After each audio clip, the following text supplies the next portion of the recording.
There's no telling how many times in studying the Bible with different ones, whether it's here in the United States or in other places in the world, there is no telling how many times someone will say something to the effect of, "I want to be saved just like the thief on the cross." Now, I've heard that statement numerous times, and I suspect that those that study with others on a private level hear that kind of statement all the time, just as I have heard it. And I've always found it kind of an interesting statement that they want to be saved like the thief on the cross. Well, as we think about the thief on the cross, there's really a number of things that we can talk about, and we'll be looking at several different points with reference to him in the text there.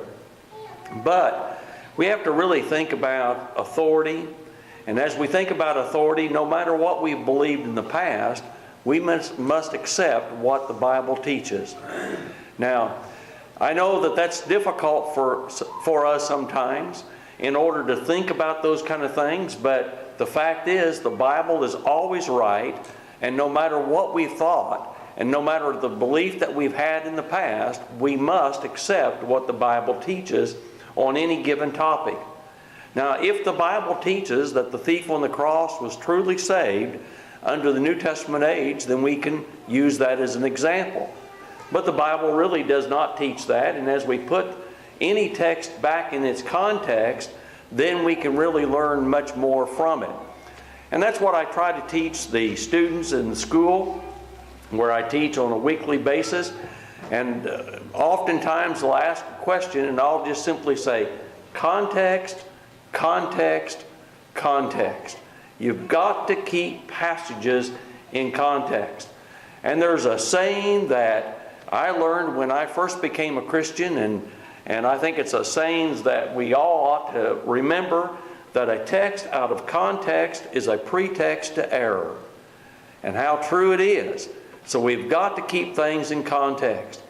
And as we think about this particular account, we must keep it in context as well. And when we keep it in context, we'll understand that it's not applicable to us today, but it was applicable only to the thief and those living under the Jewish age. Now, let's go back to that text, and though it was read just a few minutes ago, let's reread that particular text. Now, I'm going to read verses 39 to 43 of Luke 23. There, Luke recorded, "And one of the malefactors which were hanged railed on him, saying, If thou be the Christ, save thyself and us. But the other answered, rebuked him, saying, Dost thou not fear God, seeing that thou art in the same condemnation? And we indeed justly, for we receive the due reward of our deeds, but this man hath done nothing amiss. And he said unto Jesus, Lord, remember me when thou comest into thy kingdom. And Jesus said unto him, Verily I say unto thee, today thou shalt be with me in paradise." Now, as we consider this particular passage, we're really going to break it down, or break down our outline in three different ways. We're going to look at first some points that we ought to ponder, or ought to be pondered. And then we're going to look at some arguments that have to be answered, or arguments that have to be considered or assessed. And then we'll look at some other lessons that we can learn from this particular thief on the cross. So first then, consider with me some points to be pondered. Now, as we think about the thief on the cross, there is no doubt that the thief on the cross was saved. Now, I know that sometimes different ones will say something to the effect of, well, he really wasn't saved. Well, that's not true. Jesus did say to him, and he did say, he asked Jesus, "If thou be the Christ, save thyself and me." And Jesus said to him, "Today thou shalt be with me in paradise." So clearly, the thief on the cross was saved. Now, we have to ask then concerning that, and we have to take it to the next step, and the next point to ponder is, well, he lived under the Old Testament reign. And we think about the Old Testament and the different things about that. We know that there are three basic Bible periods within history. There is what we usually call the patriarchal period, and that's the time in which God spoke to the fathers by the prophets. And it is the time when God spoke to those fathers like Abraham, Isaac, and Jacob and others, and He dealt with people in a direct way.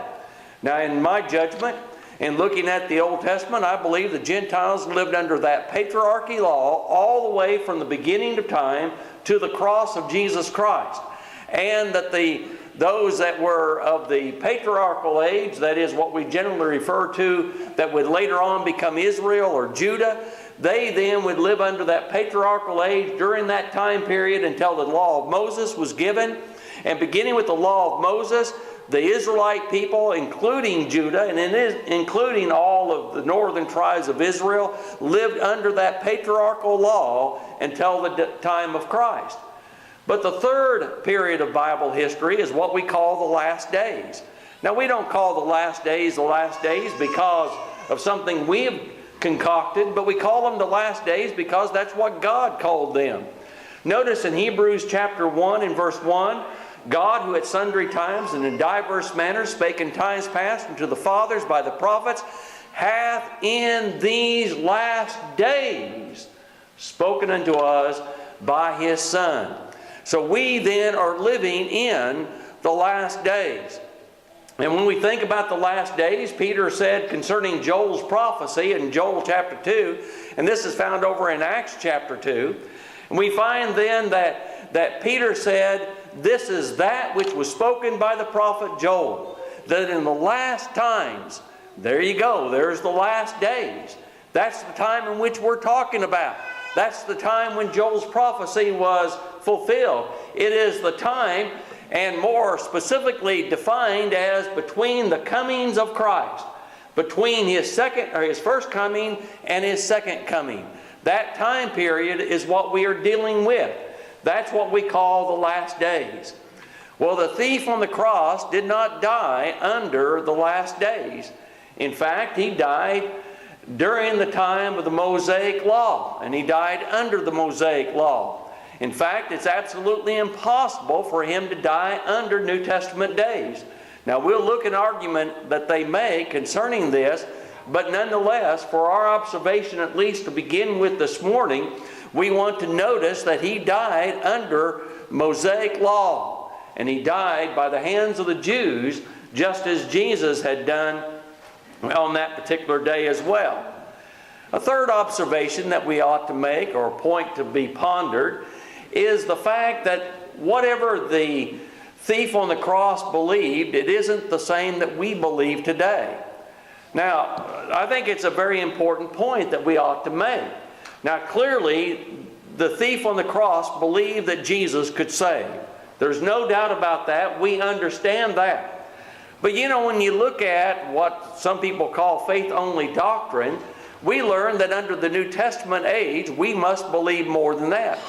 And one of the sugar stick passages that they use is Romans, the 10th chapter, verses 9 and 10. Romans chapter 10, verses 9 and 10. Now, anybody that studied with them will know that this is one of their sugar stick passages. In other words, one of those passages they want to use in order to show that belief is necessary and that we must believe. But notice what Paul wrote concerning that belief. He says that if thou shalt confess with thy mouth the Lord Jesus, and shalt believe in thine heart that God hath raised him from the dead, thou shalt be saved. With the heart man believeth unto righteousness, and with the mouth confession is made unto salvation. Now there's no way possible for the thief on the cross to believe in the resurrection of Jesus Christ. And yet this passage teaches that yes, we need to believe that Jesus is the Christ, the Son of the living God, but that belief is based upon the resurrection of Jesus Christ from the dead. Paul talked about that over in Romans chapter 1 and verse 4, that is our very foundation of our hope that we have. But Paul also said in this passage that if we confess with the heart, confess with the mouth rather, that the Lord is, if we confess with the mouth the Lord Jesus, and shalt believe with the heart that God raised him from the dead. So our belief then must go further than what the thief on the cross believed. And it's a passage, it's a point that we ought to consider with reference to the thief on the cross. The thief, yes, he believed, but he didn't believe enough for the New Testament age. He didn't believe enough for the last days age. He didn't believe enough for the time period in which we live in today.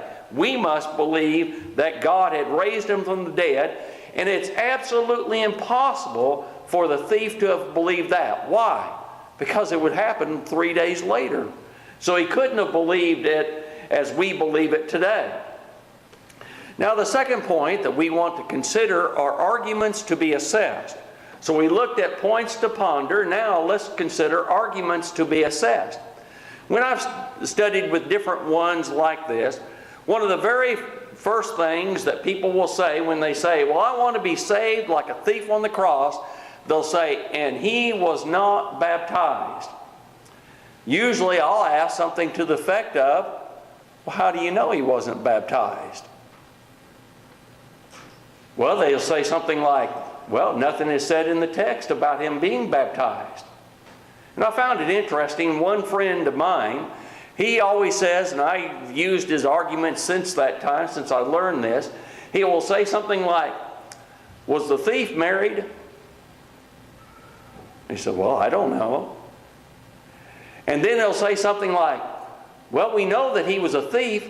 What did he steal? And people will say, well, I don't know. And then he'll say, well, why do you not know? So because the Bible doesn't reveal it. And then he'll point out, well, neither does the Bible reveal whether he was baptized or not. We don't know that he was not baptized. But, you know, there's another thing to consider here with reference to that. Look over with me to Mark, the first chapter. And there's an interesting thought that's made there in Mark 1 in verse 5.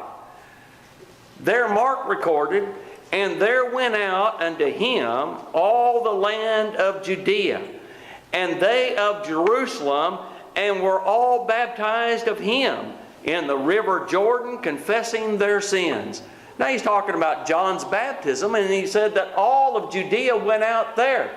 Now could it be the case, and I'm not saying that it is the case, I'm just asking the question, could it be the case that the thief on the cross may have been among those who had gone out from Judea to be baptized of John? Well, who could say that it's definitely not the case? We simply don't know.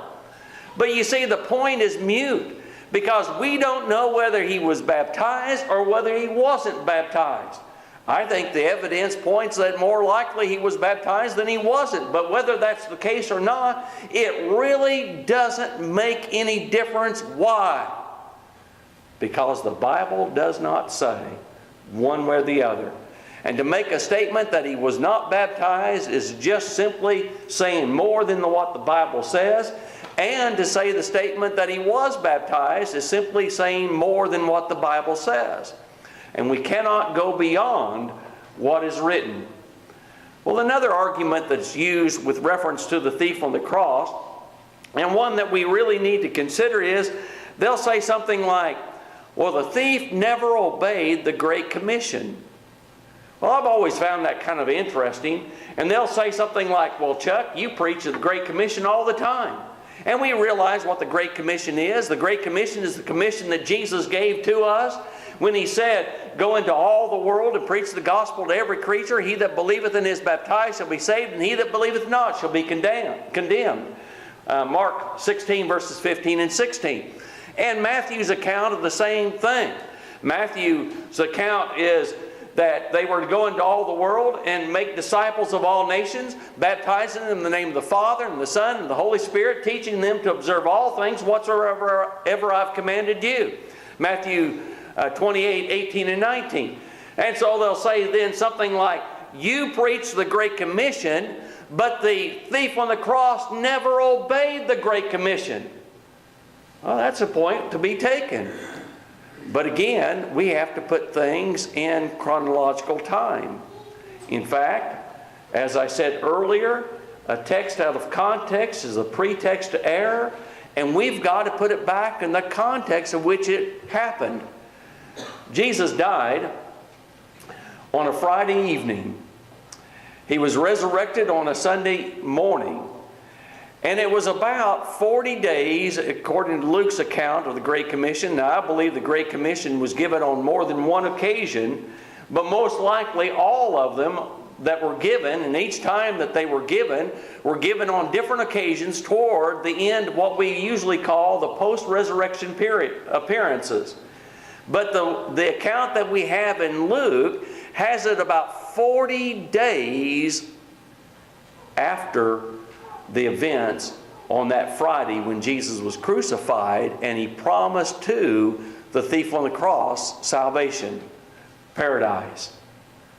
How in the world could he have fulfilled and obeyed the Great Commission when it wasn't even given until after Jesus was raised, which was at the very minimum 3 days later? It's not possible for him to obey that. And so the thief on the cross then, though they say he didn't obey the Great Commission, well, he wasn't subject to the Great Commission because it was given after he died in this world. And then they usually will make something like an argument, especially those, and although I've only heard this a very, very few times because most people really don't think about the context of it, but they'll make the arguments to something to the extent of this. They'll say, well, Jesus died first upon the cross because they came to break his legs, and he was already dead, and they broke the legs then of the thieves, and then they died. So Jesus died first. And we use such passages, and they'll use the same passages, such as Colossians 2 and verse 14 and Colossians 2 and verse 15, Ephesians 2 and verse 14. And they'll say, well, the time that the old law was done away with, he was nailed to the cross, was at his death. And so the old law ended at his death, and therefore he was under New Testament law. Well, here's the real problem with that. It is the case that Paul then points to that time period, and not only does Paul do that, but it also is the book of Hebrews does the same thing in the Hebrews chapter 9 at the death of the testator. And then at the death of the testator, then the testament then can come into force. But brethren, if we really reason that properly, how can a law take effect until that law has been revealed? It took the death of the testator in order for the testament to come into force, and the New Testament is his last will and testament. It took his death, and it's every bit dependent upon his death, and without his death, there is no testament to be coming into force. But it cannot be revealed, or it cannot be in effect until it's been revealed. And Jesus prophesied when that would take place. He would say to Peter and the rest of the apostles, and we know the other apostles were involved in this because of Matthew 18 verse 18, but in Matthew 16 and verse 18, he says that thou art Peter, and upon this rock I will build my church, and the gates of hell shall not prevail against it. I will give unto thee the keys of the kingdom of heaven, and whatsoever thou shalt bind on earth shall be bound in heaven, and whatsoever thou shalt loose on earth shall be loosed in heaven. Now notice he said to Peter that I will give unto thee the keys of the kingdom of heaven. And all the apostles then are given the promise that whatever they bind on earth shall be bound in heaven, and whatsoever thou shalt loose on earth shall be loosed in heaven. But the actual wording in the original language is really not the binding and loosing of what the apostles want to bind and loose, but it's the binding and loosing of what has already been bound and loose in heaven itself. So the apostles then reveal the will of God, and they then, that is bound and that's loosed in that. But it's the apostles. What takes place on the day of Pentecost? Peter stood up with the 11, and he began to speak. Peter opened with the key the kingdom of heaven to all mankind. And so in fulfillment of the prophecy that Jesus gave, we find the fulfillment of the apostles then opening up the kingdom and the will of God, the New Testament will of God, the last will and testament of Jesus Christ is given to all the world to be believed and to be followed. Think about it this way. And this is the way I usually illustrate it. And I've found in other places in the world and other places where I've talked about these kind of things that people understand this. I mean, someone passes away and they have a last will and testament that they have. And their son, their daughter has that last will and testament, or at least have access to it, or a lawyer has it, and they'll call up the family. But when does the various instructions of that last will and testament take effect? When they died? Well, I know that some families, they must think that, because, you know, years ago I was studying or teaching a class in a preaching school, and we were talking about funerals. So because I had lived in this particular place for quite a while and got to know the different morticians and funeral directors and the various funeral homes that they would manage, or in this particular case that he owned. And so I went and interviewed a funeral director, and I asked him questions like, what do you expect of the preacher when he comes to conduct a funeral? And I would go back and teach that then to the students. But in the process of all that, he said something to the effect of, he is always amazed that even when a family is planning a death because someone has just passed away, and he said sometimes even just an hour after they've passed and the family has gathered in his office, and they start fussing over what they get, rather than even discussing the funeral arrangements itself. Well, I was kind of taken back by it. And I said something to the effect of, you mean you have families that fuss over what they get as a result of the death of their mom or their dad? And he says, yeah. And he said, and he called me by name, and he said, and it happens more than you think. Well, when does all that take effect? It's when the will is read, and in some cases it has to be read in a court of law because of all that's involved in it. You see, that's when it takes effect, not when the person dies. And so it is with the last will and testament of Jesus Christ. He died and had put all the pieces in place for the will to be revealed, and when the will was revealed on the day of Pentecost, then all men was accountable to that will. So we've looked at then the thief on the cross. We've looked at the various arguments that they used with reference to that. But there are really a number of lessons that we can learn from the thief. And though we really don't have a lot of time to look at all the different things, but I do want to mention a couple of things. You know, and when we think about the thief on the cross, he knew who could save his soul. There's no doubt about it. He knew that Jesus could save his soul, and Jesus did save his soul. He knew that even in light of and in spite of his peers, he still continued in that belief. Notice what it said. He says, if thou be the Christ, then save thyself and us.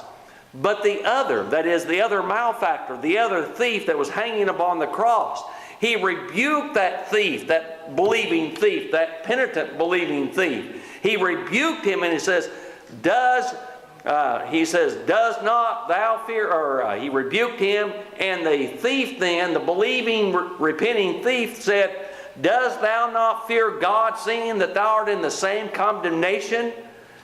In other words, if the thief on the cross, the believing, repentant thief on the cross, had given in to peer pressure And you can just imagine all the different ones that came by on Jesus and railed at him and made all kinds of foolish accusations against Jesus Christ. And this thief himself, this unrepentant thief, was doing the same thing to Jesus. Well, if this believing, repentant thief had given in to peer pressure, he would have quit believing, but he would not. He continued in that. Well, how many of us sometimes, is it not the case that when the going gets rough, that we quit going? And that's not what the penitent thief, and that's not one of the lessons that we learned from him. No, what we learned from the penitent thief was the fact when everybody else railed on Jesus, including his fellow thief, he would not give in to peer pressure. In fact, he stood up for himself, and in fact, he stood up for his belief, and he rebuked the unrepentant thief. Don't you see that you're in the same condemnation? Don't you fear God? Well, it took a lot of courage for him to do that. Well, another lesson that we can learn from the penitent thief is, well, he realized the error of his way. He realized that because of what he had done, that he was receiving the just accusation against the things that he had done. But he also realized just how perfect Jesus was, and that he was dying upon that cross. And he said, "This man hath done nothing amiss." We're getting what we deserve, but he didn't do anything whatsoever. And then another lesson that we learn from the penitent thief is that he understood something about the kingdom that Jesus would establish. Now, he was thinking about it in the eternal end, but he said, "Remember me when thou comest into thy kingdom." So he must have understood that Jesus was a king and that he was going into that eternal consummate state of the kingdom of God. So there's a number of things that we can learn from the penitent thief. But the fact is, because we no longer live under the Old Testament law, we no longer live under patriarchy, and we no longer live under the Mosaic age, we cannot be saved as the thief on the cross was saved. And besides that, we can't be saved with the belief that the penitent thief had. We must believe that God raised Jesus Christ up from the grave, in addition to him being the Christ, the Son of the living God. Now, as we began, so I want to end. Whenever there's something within Scripture, and we might have a misunderstanding or a misconcept about that, when we learn the truth, we must put aside those misunderstandings and accept what is right, what is true. We must take the Scriptures no matter what we've believed in the past. Well, this morning, with that in mind, we offer the invitation because we do not want anyone to leave this building and this assembly without being right with God. If we can help you in your obedience to the truth, we invite you to come. And if we can help you in repenting of sin and turning back to God because you've been a member of the church but have drifted away and wandered away, then we invite you to come. Won't you come? We beg of you to come as together we stand and sing to encourage you.